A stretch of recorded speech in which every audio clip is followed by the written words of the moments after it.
जयंत पाटील राजाराम बापूंची औलाद वाटत नाहीत, काहीतरी गडबड आहे। भाजप आमदार गोपीचंद पडळकर यांनी जयंत पाटलांवर अगदी खालच्या पातळीवर टीका केली। जतमधील जयंत पाटलांच्या विरोधातील मोर्चामध्ये गोपीचंद पडळकर यांची जीभ घसरली। तर भाजपच्या कोणत्या संस्कृतीमध्ये ही भाषा आहे असा सवाल जितेंद्र आव्हाडांनी केलाय। पडळकर यांचं नावही घ्यायचं नाही, पण भाजपनं यावर माफी मागावी असं आव्हाड म्हणाले। अरे जयंत पाटला, तुझ्यासारखा भिकारी औलाद गोपीचंद पडळकरची नाही।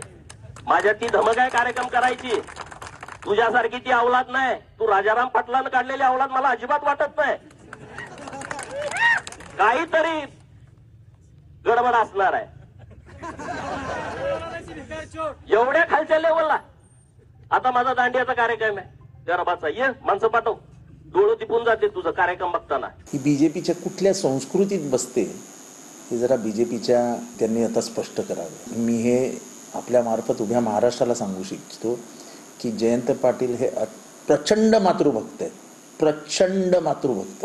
तर बीजेपीच्या नेतृत्वाने माफी मागायला हवी। जे बोलले त्यांचं नावही मला घ्यायचं नाही। आणि बीजेपीचे नेत्यांची याला मान्यता आहे का या भाषेत?